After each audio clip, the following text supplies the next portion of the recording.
Yeah, now we will be continuing with our second speaker, Smriti. Welcome. Hi. Hi. Yeah, as I mentioned, Smriti will also be presenting on the neuroscience sub-theme. So, yeah, you can start, Smriti, if you're ready. Yeah, definitely. Um, I'll share my screen.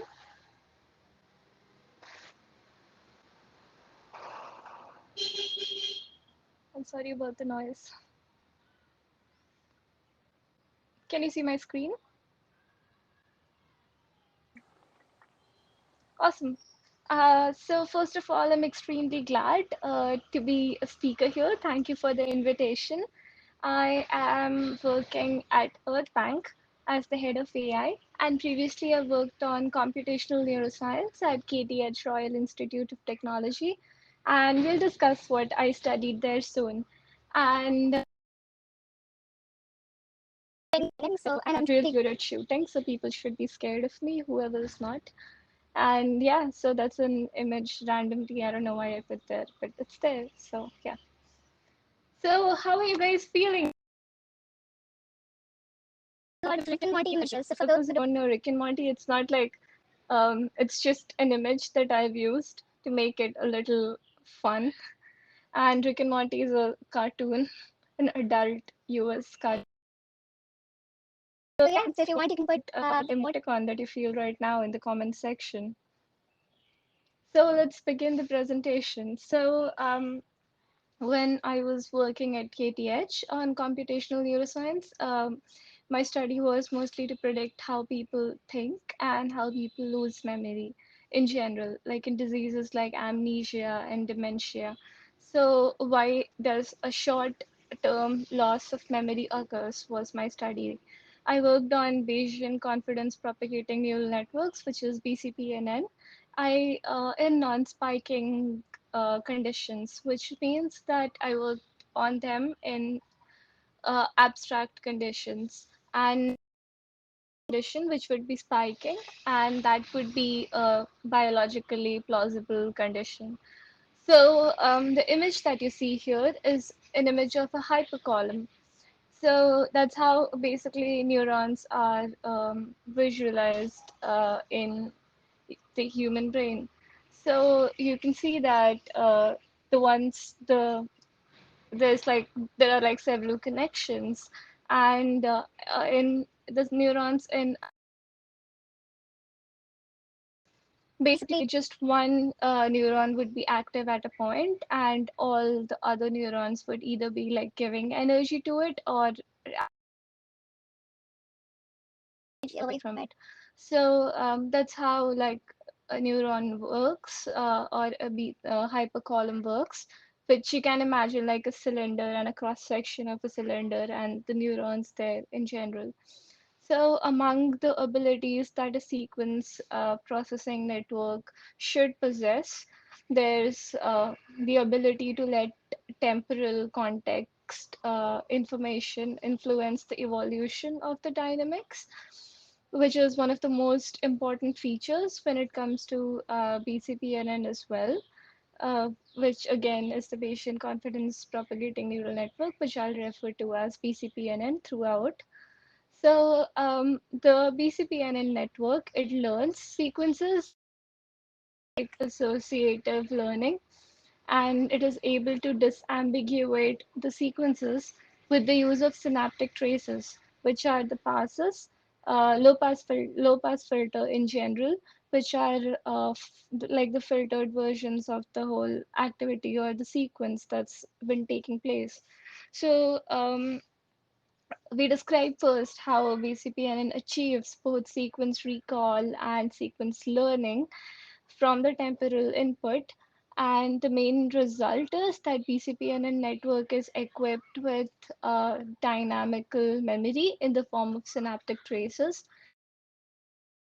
solving the sequence disambiguation problem. So we characterize the relationship between the sequence disambiguation capabilities of the network and its dynamical parameters. And we also show that the inclusion of an additional fast synaptic uh, generally increases the network disambiguation. So here's a little image that shows you the types of disambiguation or overlapping that we saw during our research. So the image A here, in which you can see three black dots inside the gray box.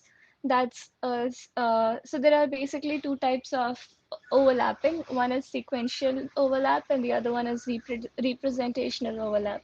So in sequential overlap, we see the amount of overlap, and in representational overlap, we see the type of overlap. So the image A here that shows you the representational overlap, which means that how much like has been overlapping. And this is the reason why people lose memory also. Like blue sequences, so there are at the red one, right? So if a pattern, if we label them like first blue, like B1, B2, B3, B4, and then the other side of the image, if we label it as B5, B6, B7, and similarly for red, uh, at B4, there are like two possibilities. Because of the disambiguation there, the pattern could either go to B5 or to R5. So that's why the overlapping occurs. If it does not follow the same sequence, and if it goes to the other one, like if it goes to R5, we get a different type of sequence as it is supposed to be, and that leads to some damage in between the networks, which makes you not being able to recollect memory for a short duration of time. So that's something that happens in diseases like amnesia and dementia. And right now there has been research going on in biologically plausible conditions, in the spiking conditions as well. So in non-spiking, major difference is that in non-spiking, in one hypercolumn, you just have like one random pattern that you want to examine, that you can give by yourself, like for analysis purpose. But in spiking, you have 30 neurons in one hypercolumn. So it's like a lot of more patterns and a lot more complex and needs a lot more knowledge of neuroscience than this study. So yeah, so as I said, I also studied the overlapping in the patterns of the human brain in abstract conditions, and we realized that this pattern, which we developed using the neural networks because it has temporal memory. So we noticed that the patterns recollect it and then recall it in the same order. On a more general note, we understood or pointed out that in a long-standing interest in building predictive algorithms that make use of context information, a simple cortical circuit is a cortical-like circuit, which would be the hypercolumn with synaptic traces, can perform basic context operation with the simplest form of unsupervised learning available to the brain. So Hebbian associative learning, that supervised learning that could also take place. But since here we worked under unsupervised deep learning conditions, we saw that it's like a stepping zone in understanding the problems in a better direction and explaining the capability to use more contextual information at temporal scales in the. It is believed that receptive fields with longer temporal characteristics arise out of hierarchical and modular anatomy of the brain. And in the future work, we aim to explore how to integrate the principles of temporal processing, which is outlined here, as I said, in biologically plausible conditions, using hierarchical and modular structures in order to shed some light on both cortical function and the design of the neural network for processing temporal information at a range of Actually, and the study has been going on with TTH Royal Institute of Technology, University of Birmingham, and Karolinska University. So Karolinska Institute is a medical school, and University of Birmingham and KTH have been working together on this to work on a more biologically plausible condition. The next part that I wanted to mention is AI and mental health. So, and discuss how AI is related to the human mind. And also, I believe that advanced neuroscience tools um, or understanding the human brain better, we can remove the stigma which is unfortunately surrounding the mental health. So, AI holds a huge promise to help us understand and predict and classify complex mental health disorders. So, like, since AI is closely linked to human psychology, the basis for research in the field stems from the network of neurons in the human brain.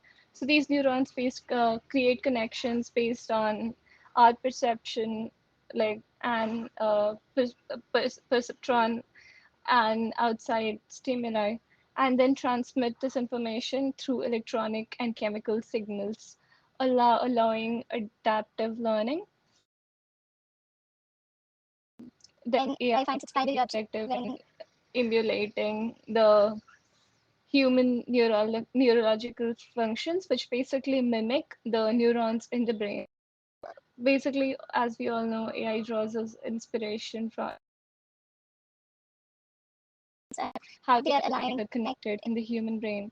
So, from constant context awareness mechanisms, we understand that the ability to think and create like humans to natural language processing, which gives AI a platform and method to communicate, and every step needs to be taken in the direction of making it wholly analogous to the human functioning and thinking.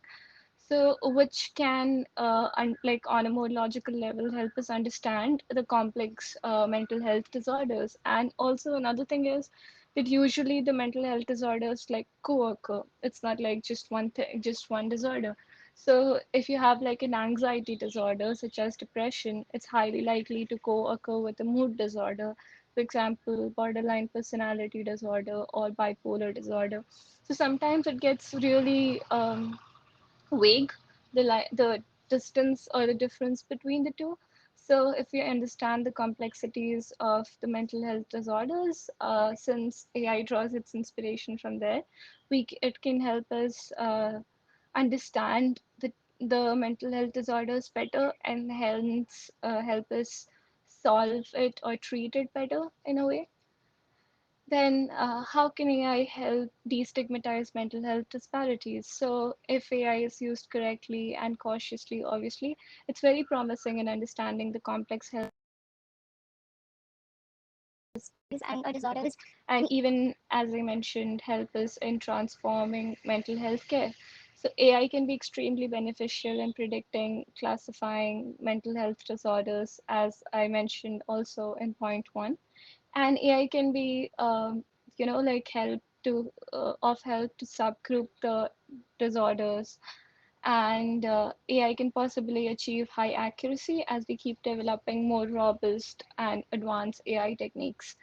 So it is for health practitioners to redefine the mental health illnesses and more objectively, uh, you know,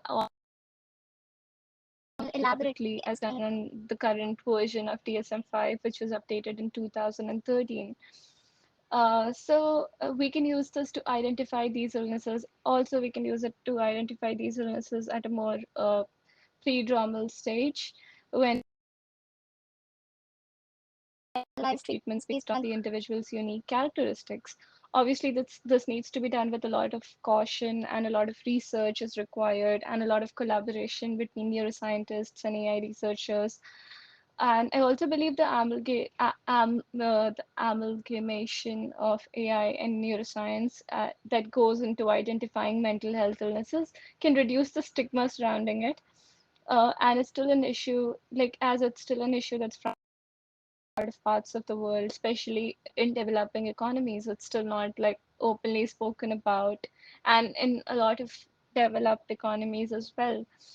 And so when we analyze it using some advanced neuroscience tools using AI, it might be more sought after as a more acceptable illness or something closer to a physical diagnosis.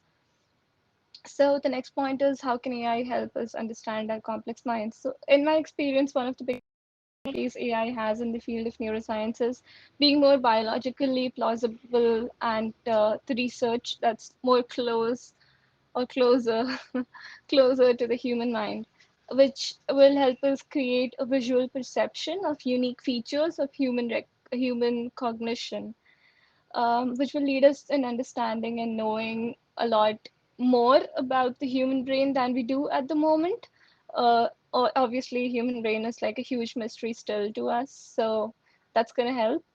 This will also eventually help us to understand mental health illnesses, which things trigger mental health illnesses, and the best way to recover from them.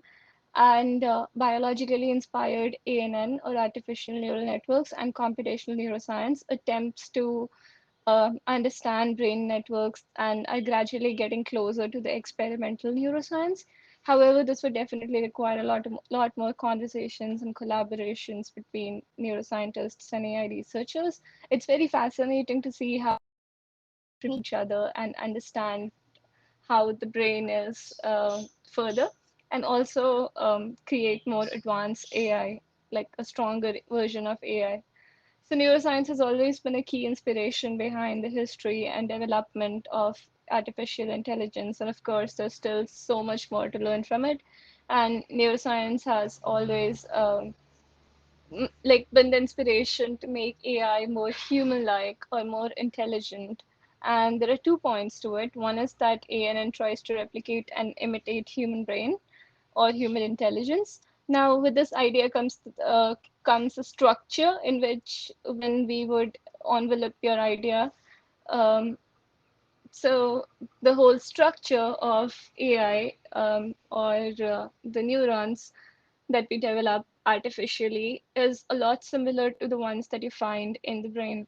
The second is the artificial neural networks in general tend to mimic human brain structure. So we hear how reliable and accurate AI is getting. However, it has a lot to learn from brain or neuroscience.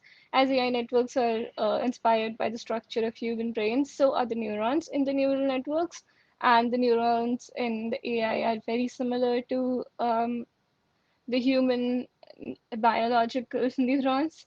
And the basic working and mechanism is that when one neuron cell gets activated, it generally generates a spike and sends signal to the other neurons.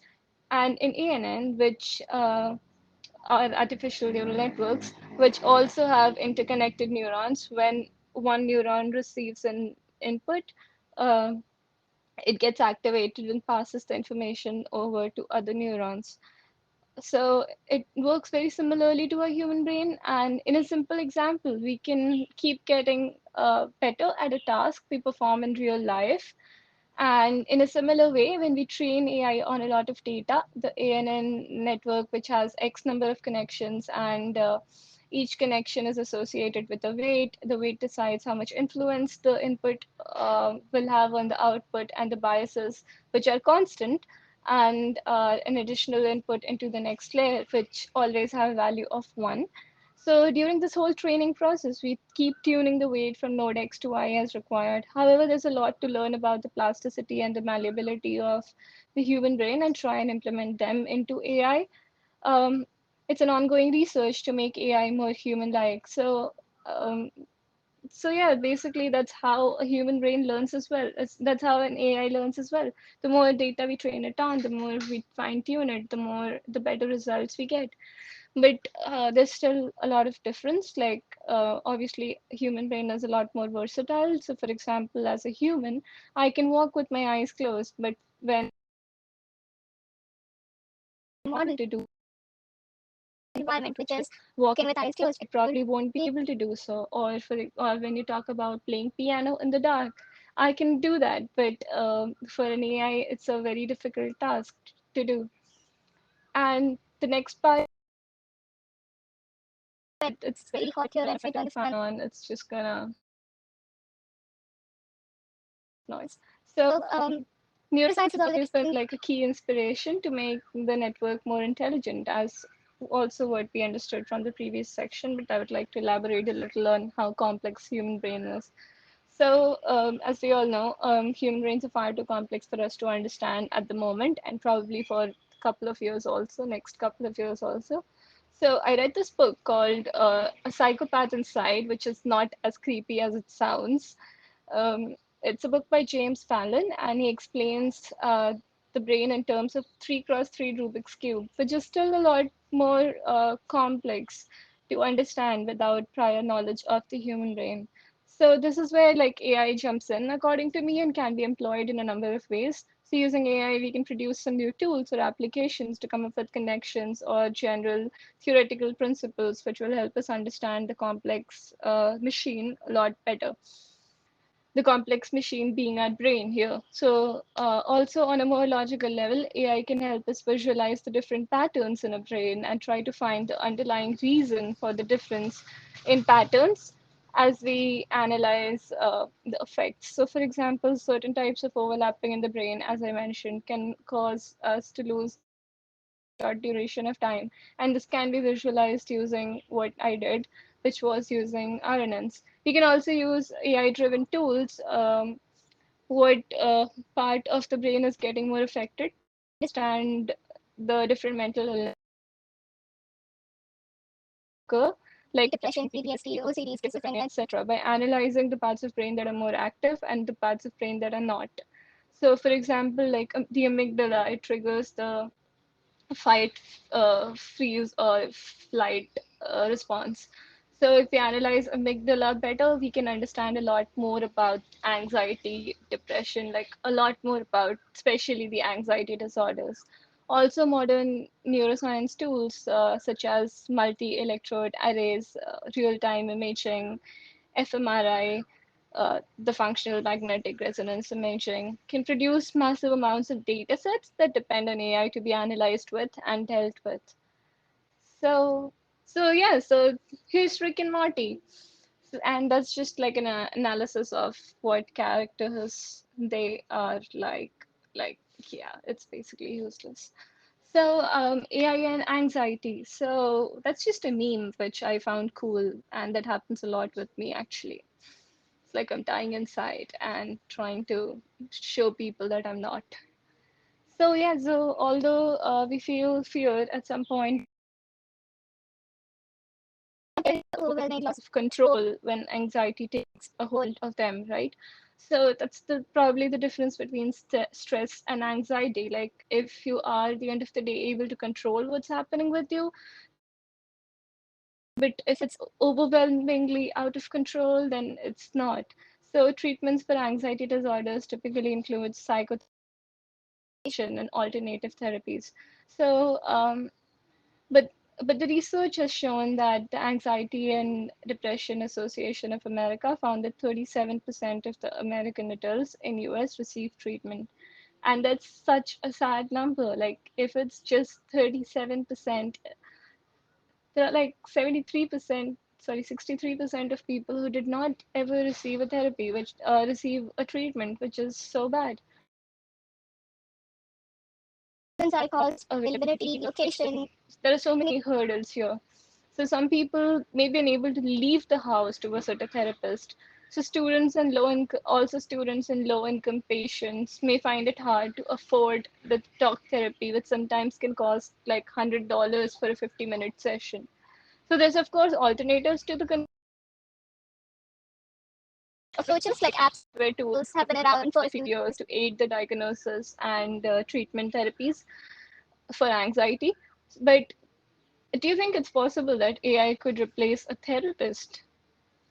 And let's dive into that. So, using AI, we can have like a very fast, accurate diagnosis of AI. So a quick search reveals that in 2019, there was like a bit of surge in AI technologies aimed at diagnosing anxiety disorders. Also, earlier in 2020 and earlier this year, scientists from University of Vermont proposed a wearable sensor that monitors the presence of anxiety disorders and yeah, so also some other like internalizing disorders, which includes anxiety as well. Traditionally, researchers monitor children's behaviors and responses to certain tasks designed to diagnose anxiety and depression. But not only is this process slow, it's also less accurate. So when we researchers, the University of Vermont researchers tested a wearable sensor with 63 children, they noticed that the diagnosis was a lot more accurate, 81%, compared to parents reporting the symptoms, which was like around 60 to 70% accurate. But that's what's even more impressive is the speed of diagnosis, and the diagnosis was done within 20 seconds. Usually, it could take like months to diagnose. So, yeah, so that was pretty cool. Also, over in New York, Charles R. Marmar, who's a psychiatrist and a researcher in the Department of Psychiatry in New York University of Medicine, he has been studying AI and how it can detect PTSD, the post-traumatic stress disorder, in war veterans. And around 70% of US adults have experienced PTSD at some point in their lives. So traditional diagnosis is based on filling out questionnaires. The problem with self-reported diagnosis is it's always full of bias, which you can imagine, right? We usually tend to exaggerate how we are feeling if we are feeling bad. So symptoms are often, or we tend to like not be as aware of it as we should be. So symptoms are either underreported or overreported. So to develop a more objective test, like this try to analyze speech to evaluate the speaker's emotional state. So they fed voice software created by the team that invented Siri and a range of speech-based features. So then they used a machine learning algorithm, random forest, to classify speech tone. So linked to changes in brain function, speech has shown to be a valuable predictor for PTSD. The software analyzes words in combination with frequency, rhythm, articulatory characteristics of speech to infer the state of the speaker, including emotion, sentiment, sorry, cognition, health, mental health, communication quality, um, and there are like so many examples, like there are so many features that they examine. Not only does the discovery cement the idea that speech could diagnose PTSD, it also paves the way for AI to assist the diagnosis of anxiety in future. Uh, Also, the therapeutic approaches for anxiety disorders. Once patients receive a diagnosis, they may be referred to a therapist and receive medication. But getting treatment can be a challenge. I recently spoke to Mike McCarthy, who's a British journalist and a media trainer, and he's also a mental health campaigner after he lost his son Ross, who was 31 years old. So after his son was reported with, like, diagnosed with depression, severe depression, so he still had to wait for his treatment. So people in this case, they developed this robot, like therapeutic CBT, uh, and people found it more easier to talk to virtual. So yeah, and the other thing that I wanted to talk about was and yeah, but I think we're running out of time, so that's it. And if you guys want, you can always reach out to me through these resources, and I'll always be happy to answer. Thank you. Thank you very much, Smriti, for your talk. It was really great, very informative. We have only have time for one question, unfortunately. So we have the question from Geronimo on chat, which is the brain activity generates a lot of data. And as you mentioned in your presentation, there are a lot of factors domaining that can influence our brain. How do you prioritize importance of the data to select the input that can be used for AI? So it actually depends a lot on for what you want to, analyze the data. So a good way would be to pinpoint which part of the brain the data comes from. You can do it. You can analyze the data that comes more from the amygdala because that's the part of the brain that triggers those emotions. If you want to analyze the loss of memory, you have to analyze hippocampus. So the feature points that come from hippocampus would be a better way to like a good start because right now like at for at least the lack of data isn't the issue, but the quality of data is. So even if you another good point would be to analyze if you can somehow augment the data or not. And if you can't augment the data set, if it's like more than 20% leakage or if it's more than 20% of holes, then there's no way that you can like use it properly. You just have to scrape it out. So prioritizing would be based on what you want to analyze and what part of brain it comes from. And then you have to consider how much hold you have in the data. Okay, thank you. So maybe we have time for our second question as well because we're only 1 minute late. So Johan Cortas says, thank you for your interesting presentation. Understanding mental health depends heavily on reliable data from patients, for example, biomarkers for early detection signs of depression and vulnerable people. How can we guarantee sufficient reliable data to build a model on? So this is our question. So at this point, we can't like replace a physical therapy or a physical diagnosis with like AI-based diagnosis. It can just provide support, but it can't be like a foolproof diagnosis. So at this point, it's not possible. Okay. Again, thank you very much for your presentation, Smriti. It was really great. Thank you for joining us today. And feel free to reach out to me on LinkedIn or wherever. And thank you so much for having me here. How do you pronounce your name? Chala. Shala. Yep, thank you. Oh, that's such a nice name. Thank you. Yeah, Yeah. and that brings us to the end of our neuroscience sub-theme. We will continue with our next sub-theme later. Thank you very much, everyone, and see you on the next session. Thank you. See you. Bye. Bye.